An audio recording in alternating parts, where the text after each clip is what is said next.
नमस्कार दोस्तों। आज हम एक ऐसे टॉपिक पे बात कर रहे हैं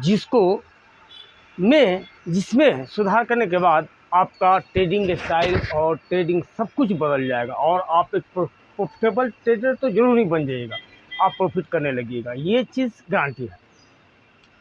तो वो मसला है कि क्या स्टॉप लॉस लगाना चाहिए और लगाएं तो कैसे लगाएं, क्यों लगाएं, कब लगाएं, किस कंडीशन में लगाएं। यानी स्टॉप लॉस लगाना नहीं चाहिए, क्योंकि ज़्यादातर तो ऐसा होता है कि आप स्टॉप लॉस लगाएंगे और आपका स्टॉप लॉस चला जाएगा, वहाँ से जहाँ से स्टॉप लॉस चला गया है उसके बाद वो मार्केट वहाँ से ऊपर चला जाएगा। तो ये आपके साथ बरसों बरसों से होता आया है। तो इस प्रॉब्लम को जो सोल्यूशन है उसको इसमें निकालने की कोशिश किया गया है, और अगर आपने इसको फॉलो किया तो आपको ज़रूर प्रॉफिट होगा ही। तो बात है कि स्टॉप लॉस किस कंडीशन में लगाना चाहिए या कब लगाना चाहिए। तो ज़्यादातर आप देखते होंगे कि एक्सपायरी के दिन आपका स्टॉप लॉस काम नहीं करता है, ठीक है। दूसरा पॉइंट ये है कि आउट ऑफ द मनी में आप जब काम करते होंगे तो वो स्टॉप लॉस काम नहीं करता होगा आउट ऑफ द मनी, क्योंकि प्रीमियम लगातार गलते रहता है, प्रीमियम नीचे जाता है, इसलिए आउट ऑफ द मनी में भी स्टॉप लॉस काम नहीं करता है। वो तुरंत आपका प्रीमियम गल जाएगा और स्टॉप लॉस आप लगाएंगे उस स्टॉप लॉस को खा जाएगा।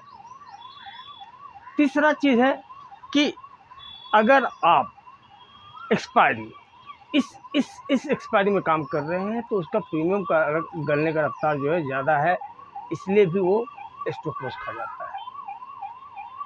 तो इस चीज़ से बचने का उपाय क्या है? देखिए, कैपिटल वो चीज़ है, अगर आप स्टॉप लॉस नहीं लगाते हैं तो आपका अगर कैपिटल चला गया तो फिर लाना आपके लिए बहुत मुश्किल है। इसलिए आपको ये कैपिटल को बचा के रखना है, और ये कैपिटल बचा हुआ रहेगा तो आप स्टॉप लॉस का पालन करके ही कैपिटल को बचा सकते हैं।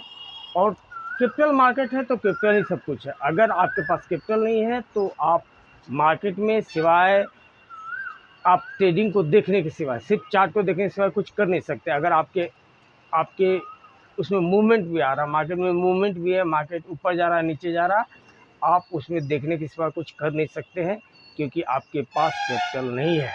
तो कैपिटल बचाने का सबसे बड़ा साधन जो है वो स्टॉप लॉस ही है। तो आपको स्टॉप लॉस तो लगाना है, लेकिन कैसे लगाना है?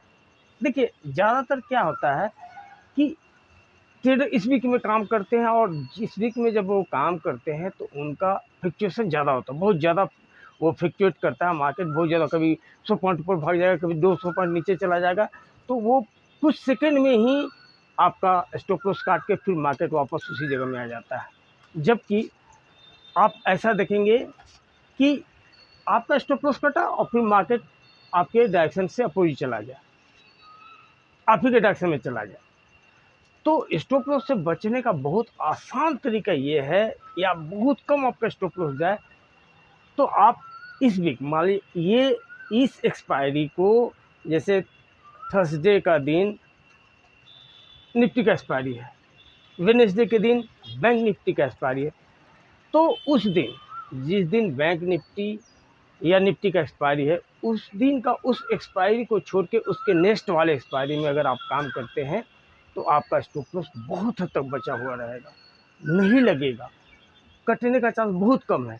और अगर आपका डायरेक्शन सही है, अगर आपने डायरेक्शन सही लिया है तो आपको वो पैसा दे के ही जाएगा, क्योंकि उसमें फ्लक्चुएशन कम है, क्योंकि सारे बायर तो यहाँ पे हैं, तो सेलर कहाँ पे होंगे, आपको ट्रैप करने वाले कहाँ पे होंगे? यहाँ तो नहीं होंगे, पीछे अगले वीक में तो नहीं होंगे, वो सारा यहाँ, क्योंकि यहाँ पे ही सारे पैसे लगे हुए हैं, ज़्यादातर लगे हुए हैं, तो वो लोग यहीं पे काम करेंगे, वो उन्हीं को फंसाएंगे, उन्हीं को लूटेंगे, और नेक्स्ट वीक में वो स्मूथ चलता है, आराम से चलेगा, आपको काटने का भी समय देगा, आपको प्रॉफिट करने का भी समय देगा, हर चीज़ का वो समय आपको देगा। और ऐसा नहीं है कि इस वीक में आपका बहुत ज़्यादा मूवमेंट है तो अगले वीक में मूवमेंट नहीं रहेगा, अगले वीक में भी आपका मूवमेंट मिलेगा, आप अगले वीक में भी अच्छा खासा पैसा कमा लेंगे।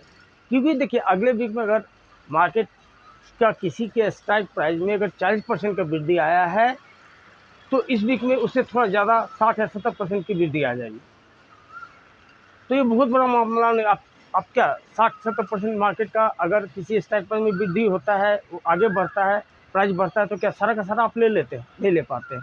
इसलिए जो स्मूथ चल रहा है, जो जिसमें स्टॉप लॉस कटने का चांस कम है, जो आप जिसमें ज़्यादा पैसा बना सकते हैं, आप वही काम कीजिए ना, जिसमें स्टॉप लॉस आपका कटे नहीं, स्मूथ चले, आपको बढ़ने का ज़्यादा संभावना हो, जहाँ गेंदबाजी कम हो, जहाँ आपके फंसाने वाले लोग कम हो, तो वहाँ काम कीजिए तो आपको ज़्यादा बेनिफिट मिलेगा।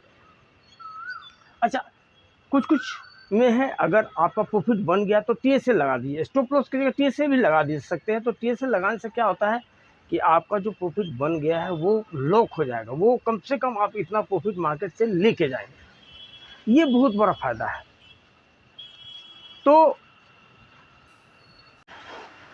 तो मेरे कहने से एक बार आपको नेक्स्ट वीक या मंथली नहीं काम करना चाहिए। उसमें थोड़ा सा मूवमेंट कम जरूर रहेगा, पर आपको वो ज़्यादा इस एक्सपायरी से ज़्यादा वो बेनिफिट देके जाएगा। क्यों? क्योंकि उसमें स्मूथ चलता है, उसमें ट्रैपर लोग नहीं है, उसमें फंसाने वाले लोग नहीं हैं, उसमें आपके जो रेंज में फंसा देते हैं, कभी बड़ा रेंज कर दिए, कभी छोटा रेंज करके फंसा के आपको लूट लेते हैं, वैसी स्थिति आपकी नहीं आ गई।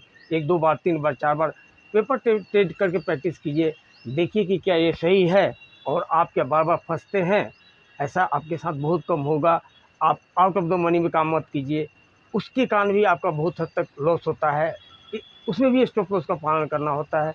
तो अगर आप उसके नेक्स्ट वीक में काम करें तो आपका स्टॉप लॉस सही काम करेगा और वो आपको ये कहेगा। अगर आपको इस वीक में काम करना है तो आपको एक बड़ा स्टॉप लॉस लेना होगा। और ज़्यादातर आप देखिए कि वो स्टॉप लॉस, आपका स्टॉप लॉस खा जाने के बाद वो मार्केट फिर आप ही की दिशा में चलने लगता है।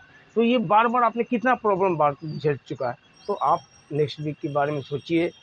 हो सके अगर आपको इस वीक में काम करना ही है तो आप इन द मनी, वो भी डीप इन द मनी में आपको काम करना होगा, ताकि आप सुरक्षित रह सकें, बच पाएँ। ये एक बहुत अच्छा बात है। अगर आपने इसका फॉलो किया तो आपको बेनिफिट मिलेगा। इस मसले पे आप ज़रूर मैसेज करें, बताएं कि ये कैसा है, सही है या गलत है, या इसके बारे में आप क्या समझते हैं। ये मेरा विचार था, मैंने आपको बता दिया है।